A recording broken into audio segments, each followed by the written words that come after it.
Utility indifference curve जो होता है वो कॉम्बिनेशन ऑफ टू गुड्स होता है और जो कंज्यूमर को इक्वल लेवल ऑफ सेटिस्फैक्शन और यूटिलिटी को जनरेट करता है। ठीक है, each point on indifference curve indicates that the consumer is indifferent. जो सारे पॉइंट्स होते हैं इंडिफरेंस कर्व पे वो क्या शो करते हैं कि कंज्यूमर क्या है, इंडिफरेंट है जो कर्व पे पॉइंट्स है। Between two and all the points give same utility. जितने भी पॉइंट्स है कर्व पे, इंडिफरेंस कर्व के कर्व पे पॉइंट्स हैं, वो क्या कर रहे हैं, कंज्यूमर को क्या दे रहा है, सेम लेवल ऑफ यूटिलिटी दे रहा है। ठीक है, अब हम थोड़ा इसको देखते हैं। इसमें हमने दो कॉम्बिनेशन ऑफ गुड लिया, good A and good B. जब हमने गुड ए का जो क्वांटिटी है वो लिया था 10, तो गुड बी का क्वांटिटी क्या लिया था, वो भी 10 था।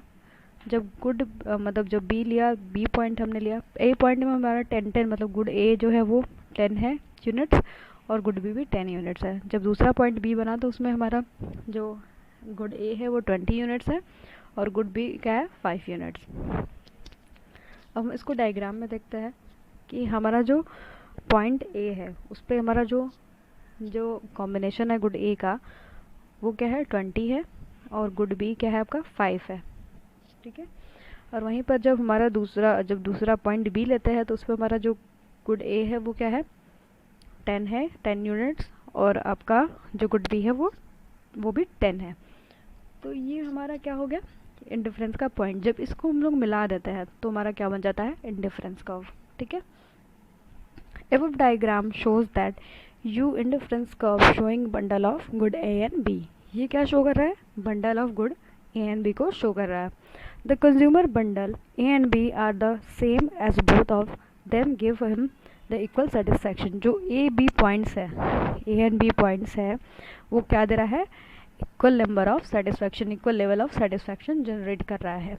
गुड ए बी हमने लिया है और जो हमारा सेटिस्फैक्शन आ रहा है वो मतलब ए पॉइंट ए आ रहा है, बी आ रहा है, तो ये दोनों इक्वल अमाउंट ऑफ सेटिस्फैक्शन को जनरेट कर रहा है। In other words point A gives as much as point B to individual.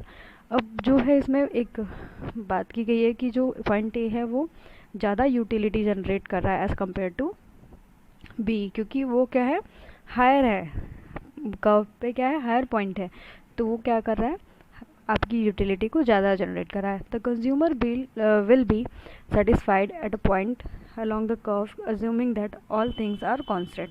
अब इसमें एक अजम्पशन क्या गया है कि सब और चीज़ें क्या है, कांस्टेंट है। ठीक है, मतलब दो ही गुड्स की बात की जा रही है। अब इसमें हम जरा एजम्पशन देख लेंगे क्या क्या है। फर्स्ट अजम्पशन है कि हम यहाँ पर दो कमोडिटीज़ लेते हैं, two commodities. It is assume that the consumer has a fixed amount of money. Consumer के पास क्या है, एक फिक्स्ड अमाउंट ऑफ मनी है, all of which is to be spend only on a two goods. और सारा जो money है वो किस पे स्पेंड करना है, दो ही गुड्स पे हमें स्पेंड करना है। While prices of both goods are constant, और जो प्राइस आपका है वो क्या है, कांस्टेंट है। ठीक है, पहला क्या है, फिक्स्ड अमाउंट ऑफ मनी है, दूसरा क्या है, दो गुड है और प्राइस आर कांस्टेंट है। अब नॉन साइटी क्या है, the satiety means full satisfaction, इसका मतलब होता है full satisfaction. Indifference curve theory assume that consumer has a not yet reached the point of satiety. और कंज्यूमर को क्या, इसमें इंडिफरेंस कर्व में हमने ये देख रहे हैं कि कंज्यूमर को किसी भी पॉइंट पे क्या मिल रहा है कि वो सेटिस्फाई मतलब हो जा रहा है, मतलब यूटिलिटी जनरेट कर ले रहा है। It implies that the consumer still has the will to consume more of the goods, और उसकी इच्छा अगर होगी तो वो ज़्यादा से ज़्यादा गुड को भी कंज्यूम कर सकता है। तो सेकंड पॉइंट हमारा क्या हो गया, नॉन साइटी हो गया। थर्ड हम देखेंगे ऑर्डिनल यूटिलिटी। ऑर्डिनल यूटिलिटी क्या होती है, जो हम यूटिलिटी को रैंक में करते हैं, रैंक में जब उसको रैंक देते हैं, किसी चीज़ को कंज्यूम करके उसकी रैंकिंग कर देते हैं, प्रेफरेंस शो कर देते हैं, तो हमारा हो जाता है ऑर्डिनल यूटिलिटी।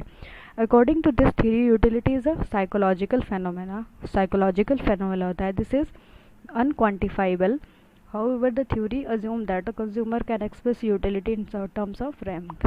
इस थ्योरी में ये assume किया गया है कि जो हमारी यूटिलिटी होगी वो क्या होगी, रैंक में होगी। The consumer can do it by the basis of satisfaction related from the each combination of good.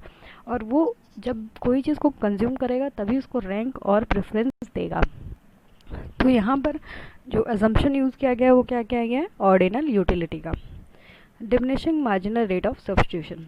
Marginal rate of substitution may be defined as the amount of commodity that a consumer is willing to trade off for another commodity. अब marginal rate of substitution में क्या होता है कि जो दो commodities होती है उसमें पर्सन जो होता है एक कमोडिटी को क्या करता है, गिव अप करता है कि दूसरे वाले को क्या करे, इंक्रीज, उसकी अमाउंट को इंक्रीज कर सके, as long as the second commodity provides the same level of satisfaction as the first one. और इसमें जो होता है कि जो दोनों कमोडिटी है सेम लेवल ऑफ सेटिस्फैक्शन को ही जनरेट कर रही हैं, पर उसमें क्या कर, मतलब मार्जिनल रेट ऑफ सब्स्टिट्यूशन में ही वो क्या करता है, दूसरे वाले को क्या करता है, कम कर देता है, मतलब उसको गिव अप करता है, ट्रेड ऑफ कर देता है। Rational consumer, consumer always behave a rational manner, वो क्या करेगा, एक रैशनली बिहेव करेगा, मतलब एक बुद्धिमत्ता के साथ यूज़ करेगा कोई चीज़ को, और एक रैशनल पर्सन होगा। Consumer always aim to maximise his total satisfaction, और वो अपने हमेशा यूटिलिटी को क्या करेगा, मैक्सिमाइज करने की कोशिश करेगा। ठीक है, तो these are the assumption of the indifference curve. Properties of indifference curve. तो 4 basic properties of indifference curve are these are. अब देखिए क्या है आपका प्रॉपर्टीज। पहला है indifference curve slope downward to right, ये राइट वर्ड की तरफ हमेशा स्लोपिंग करता है। Indifference curve can neither be horizontal not be upward sloping. This is important, मतलब ये एक इम्पॉर्टेंट पॉइंट है कि जो आपका इंडिफरेंस कर्व होता है कभी हॉरिजॉन्टल नहीं होता है किसी एक्सिस के, वो और ना ही वो एक तरीके से अपवर्ड स्लोपिंग करता है, ये हमेशा डाउनवर्ड स्लोपिंग करता है। ये एक इम्पॉर्टेंट पॉइंट है। When a consumer want to have more of commodity, he or she have give up some of the other commodity, give the same consumer remain a same level of utility at the constant income. अब जो consumer है वो क्या करेगा, commodity को किसी, मतलब एक चाहेगा कि उसके पास एक कमोडिटी ज़्यादा हो, तो उसको क्या करना पड़ेगा, दूसरे वाले कमोडिटी को गिव अप करना पड़ेगा, क्योंकि हम दो ही कमोडिटी का यूज़ कर रहे हैं। तो जैसे मान लीजिए हम एक एक्स है तो उसका अमाउंट बढ़ाएंगे तो वाई वाले को हमें क्या करना पड़ेगा, गिव अप करना पड़ेगा।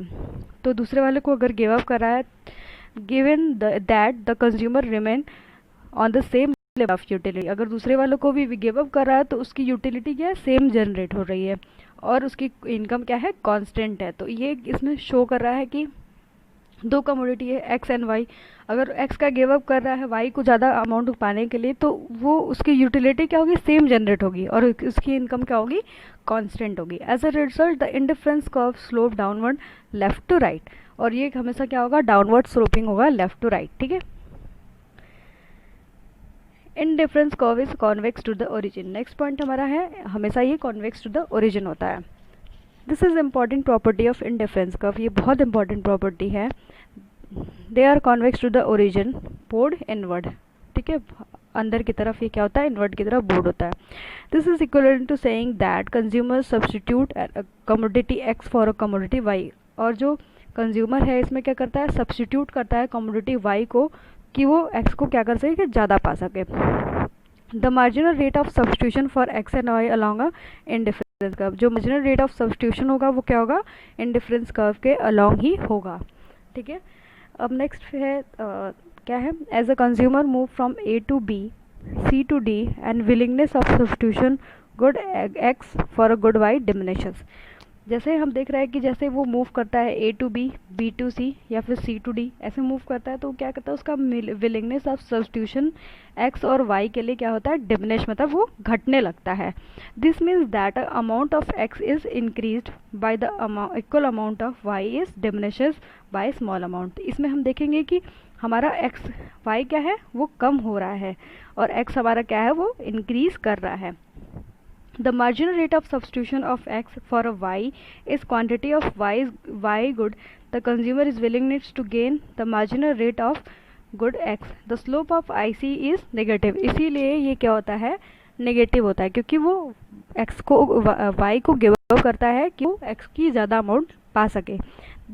It is convex to the origin, और convex to the origin होता है। Indifference curve can not intersect each other, ये कभी एक दूसरे को इंटरसेक्ट नहीं करता। अब इसका रीज़न क्या है, each indifference curve is representation of particular level of satisfaction, ये हमेशा पर्टिकुलर लेवल ऑफ सेटिस्फैक्शन को दिखाता है। The level of satisfaction of consumer for any combination of two goods is same throughout the curve, और जो level of satisfaction होता है through out the curve होता है कंज्यूमर के लिए, वो कितना सेम होता है। हमने स्टार्टिंग में ही देख लिया था कि जो दो कॉम्बिनेशन ऑफ गुड है, इसमें जो कंज्यूमर होगा वो किसी भी पॉइंट पे अगर कर्व पे होता है तो उसकी जो यूटिलिटी होती है वो क्या होती है, सेम होती है थ्रू आउट द कर्व। इसी वजह से ये क्या कर सकता है, इंटरसेक्ट नहीं करता है। ठीक है, अब नेक्स्ट हम देखते हैं higher indifference curve represent higher level of satisfaction. Higher हमारा अगर इंडिफरेंस कर्व होता है तो हमारा हायर लेवल ऑफ सेटिस्फैक्शन भी होता है। Higher the indifference curve, higher will be the level of satisfaction. This means any combination of two goods on the higher curve give higher level of satisfaction to the consumer than the lower one. क्योंकि इसमें आपका जो मतलब जो quantity है वो बढ़ जाएगा तो हायर लेवल ऑफ सेटिस्फैक्शन आपको जनरेट होगा। क्योंकि इसमें दो कर्व आपके बन रहे हैं, एक IC1 और IC2। क्योंकि क्वांटिटी बढ़ रही है तो आपका ऑब्वियस सी बात है कि आपका इंडिफरेंस कर्व हायर होगा और सेटिस्फैक्शन भी आपका